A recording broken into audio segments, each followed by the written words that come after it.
Hello dear students, now in this video we are going to cover the valence bond theory. Valence bond theory का एक मैंने aspect आपको already करवा दिया है and it was something related to the overlapping. ठीक है, और एक जो एस्पेक्ट है इसका ये एनर्जी पॉइंट ऑफ व्यू से मैं आपको करवा रही हूँ. ठीक है, ओवरलैपिंग आपको अच्छे से समझ में आ गया होगा, direct overlapping and side wise overlapping का. तो मैंने कहा था कि वैलेंस बॉन्ड थ्योरी की एक चीज़ रहती है आपको समझाने वाली और उसके बेसिस पे क्वेश्चन भी बनता है, तो मैं ये नहीं छोड़ना चाहती थी.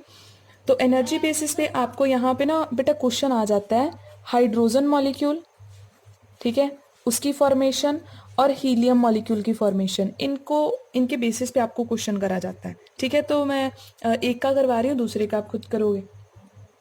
तो हाइड्रोजन मॉलिक्यूल फॉर्म होगा या नहीं होगा, ठीक है, हीलियम मॉलिक्यूल फॉर्म होगा या नहीं होगा, ये हम कैसे डिसाइड कर सकते हैं. तो वैलेंस बॉन्ड थ्योरी का सिंपल फंडा है कि जब भी आप डील करते हो विद द मॉलिक्यूल्स, मॉलिक्यूल कैसे बनता है, एटम्स के कंबाइनिंग से, एटम्स कंबाइन करते हैं. तो एक तो इसने ये बताया कि जब एटम्स एक दूसरे के साथ कंबाइन करते हैं तो उनके एटॉमिक ऑर्बिटल्स ओवरलैप करते हैं और फिर बॉन्ड्स जो है वो फॉर्म होती है. और एक चीज़ इसने ये बताई कि जब भी आप इनके साथ डील करते हो तो कुछ ना कुछ फोर्सेस जो हैं वो अपना रोल प्ले करती हैं. जब भी कोई मॉलिक्यूल बनता है तो वहाँ पे forces of attraction, forces of repulsions generate होती हैं और वो अपना रोल प्ले करेंगी. तो उनके बेसिस पे जो है आप डिसाइड कर सकते हो मॉलिक्यूल बनेगा या नहीं बनेगा. ठीक है, तो जब भी आप क्या करते हो, तो आप समझ में गए होंगे कि इनर इलेक्ट्रॉन्स पार्टिसिपेट नहीं करते हैं, आउटर इलेक्ट्रॉन्स का ही आपस में इंटरेक्शन होगा, वही पार्टिसिपेट करेंगे. तो अब इसी के बेसिस पे हम चेक कर लेते हैं हाइड्रोजन मॉलिक्यूल का फॉर्मेशन. ठीक है बेटा, तो अकॉर्डिंग टू दिस थ्योरी जब भी हाइड्रोजन मॉलिक्यूल फॉर्म होता है कैसे होगा, दो हाइड्रोजन एटम्स हैं. ठीक है, दो हाइड्रोजन एटम्स हैं, पहले वो एक दूसरे से काफ़ी फार डिस्टेंस पे हैं. जो दोनों एटम्स हैं वो काफ़ी एक दूसरे से इनफाइनाइट डिस्टेंस पे हैं. हम सपोज कर लेते हैं कि उनका आपस में कोई भी कनेक्शन नहीं है, लेकिन जब उन दोनों ने मिलके हाइड्रोजन मॉलिक्यूल बनाना है तो वो क्या करेंगे, एक दूसरे को क्लोजली जो है अप्रोच करेंगे. अप्रोच करने के बाद वो ओवरलैप करेंगे और फाइनली हाइड्रोजन मॉलिक्यूल बनेगा. ठीक है, तो अब यहाँ पे हम फोर्सेस काउंट कर लेते हैं कि इसके पास कितनी है. अब बेटा देखो, हाइड्रोजन एटम है तो हाइड्रोजन एटम के पास न्यूक्लियस भी होता है और एक इलेक्ट्रॉन होता है. दूसरे वाले हाइड्रोजन एटम के पास भी क्या होता है, न्यूक्लियस होता है और एक इलेक्ट्रॉन होता है. ठीक है, तो यहाँ पे मैं फोर्सेस लिख रही हूँ. जब ये दोनों कांटेक्ट में नहीं आ रखे हैं, एक दूसरे से काफी डिस्टेंस पे हैं, तब कौन सी फोर्सेस जो हैं वो यहाँ पे आएंगी. अब देखो, अकेला एक हाइड्रोजन एटम है, कौन सी फोर्स है, न्यूक्लियस अपने इलेक्ट्रॉन को अट्रैक्ट करेगा, दैट्स इट. ठीक है, रिपेल तो नहीं कर सकता ना, और रिपल्शन की कोई भी फोर्स नहीं है, सिर्फ एक फोर्स है और वो भी किसकी है, अट्रैक्शन की. तो यहाँ पे आप मेंशन कर सकते हो. अच्छा, इसका नेम ही लिख लेते हैं, इसको मान लेते हैं HA और इसका नाम है EA. ये दूसरा हाइड्रोजन एटम है, इसका न्यूक्लियस है HB और यहाँ पे इलेक्ट्रॉन कौन सा है, EB मान लो. ठीक है, अब ओल्ड फोर्सेस में कौन कौन सी फोर्सेस आ जाएंगी, एक फोर्स आपकी आ जाएगी HA और EA में, और दूसरी फोर्स आपकी आ जाएगी HB और EB में. ठीक है, और दोनों की दोनों फोर्सेस कौन सी हैं, अट्रैक्शन फोर्सेस हैं. क्लियर. अब इसके बाद में क्या होगा, अब मान लो मॉलिक्यूल बनने जा रहा है, अब ये दोनों आएंगे एक दूसरे को क्लोजली अपेयर करेंगे. ठीक है, तो अब मैं न्यू फोर्सेस की बात कर रही हूँ, पहले अपीयरेंस शो कर देती हूँ फिर न्यू फोर्सेस की बात करती हूँ. ठीक है, अब क्या होगा, जब ये इन दोनों ने मॉलिक्यूल बनाना है, ये एक दूसरे को के नियर बाय आ जाएंगे. ठीक है, और जैसे ही ये नियर बाय आएंगे, ओवरलैपिंग करने जाएंगे, तब कौन कौन सी न्यू फोर्सेस जनरेट हो सकती हैं. ठीक है, EA, EB और इसका नाम क्या है, HA और इसका नाम क्या है, HB. अब देखो बेटा, जब ये एक दूसरे को क्लोजली अपेयर करेंगे तो न्यू फोर्सेस कौन सी जनरेट होंगी. ये न्यूक्लियस पहले सिर्फ अपने इलेक्ट्रॉन को अट्रैक्ट कर रहा था, जब दूसरे वाला हाइड्रोजन एटम इसके नियर बाय आएगा तो ये दूसरे इलेक्ट्रॉन को भी क्या करेगा, अट्रैक्ट करना स्टार्ट कर देगा ये न्यूक्लियस. तो इसका मतलब HAEB को अट्रैक्ट करना स्टार्ट कर देगा और प्लस जो आपका HB है वो EA को अट्रैक्ट करना स्टार्ट कर देगा.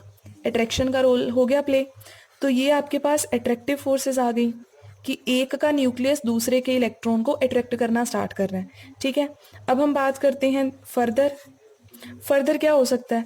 अगर ये अट्रैक्ट कर सकते हैं एक दूसरे को तो खुद को रिपेल भी तो कर सकते हैं। ये दोनों न्यूक्लियस एक दूसरे को क्या करेंगे, रिपेल, और ये दोनों इलेक्ट्रॉन एक दूसरे को क्या करेंगे, रिपेल, जब ये क्लोज कांटेक्ट में आएंगे।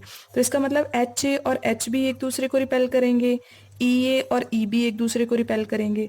तो ये आपके पास हो जाएंगी बेटा रिपल्सिव फोर्सेस।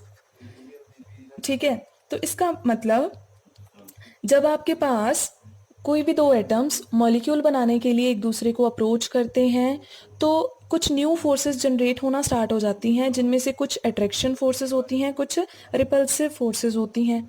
अब मॉलिक्यूल बनेगा या नहीं बनेगा सिर्फ यही फोर्सेस डिसाइड करेंगी। अगर बच्चे अट्रैक्शन फोर्सेस रिपल्शन से ज़्यादा हैं तो डेफिनेटली दोनों मॉलिक्यूल ओवरलैप कर जाएंगे और आपके पास दोनों एटम्स ओवरलैप कर जाएंगे और मॉलिक्यूल बन जाएगा।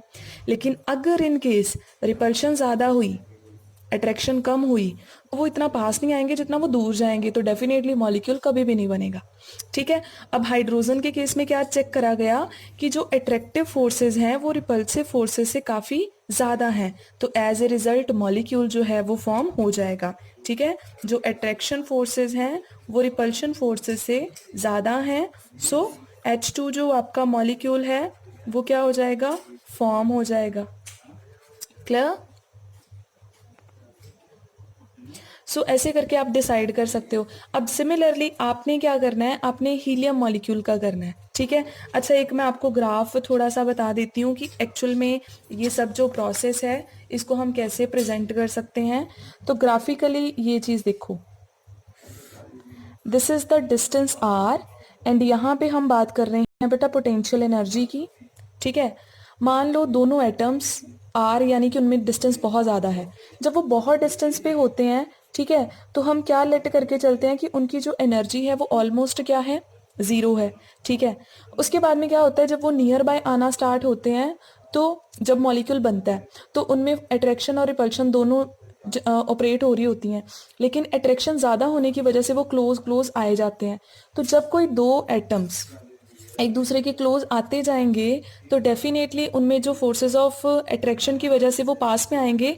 तो आपको पता ना अट्रैक्शन की वजह से हमेशा एनर्जी क्या होती है, रिलीज होती है। So here in this diagram we can see that when we plot potential energy versus R, ठीक है, energy versus R, R is the distance between the two atoms. So क्या हम देख सकते हैं कि जब दोनों एटम्स में डिस्टेंस बहुत ज़्यादा है, तो जब दोनों एटम्स में डिस्टेंस बहुत ज़्यादा होगा तो that means they are extremely stable, है ना, और उनमें जो एनर्जी पॉइंट ऑफ व्यू से हम बात करें तो एनर्जी भी हम ज़ीरो कंसिडर वहाँ पे कर सकते हैं। लेकिन जैसे ही वो एक दूसरे को अप्रोच करना स्टार्ट करेंगे तो फोर्सेस ऑफ अट्रैक्शन वहाँ पे रोल प्ले करेंगे, जिसकी वजह से वो एनर्जी रिलीज़ करेंगे तो डेफिनेटली उनकी खुद की एनर्जी क्या होती जाएगी, यहाँ पे कम होती जाएगी। राइट, एक पॉइंट आएगा जहाँ पे उनकी एनर्जी जो है वो मिनिमम हो जाएगी, यानी कि they are extremely stable now. ठीक है, अब वो मॉलिक्यूल यहाँ पे बना चुके हैं, एक्सट्रीमली स्टेबल हैं एक पर्टिकुलर डिस्टेंस पे। ये आपकी वो डिस्टेंस रही जिस पे एनर्जी जो है वो मिनिमम है, दैट मीन्स बॉन्ड बन चुकी है, और उस टाइम दोनों में जितनी डिस्टेंस होगी उसको हम बॉन्ड लेंथ या फिर इंटर न्यूक्लियर डिस्टेंस बोल सकते हैं। ठीक है, इंटर न्यूक्लियर डिस्टेंस।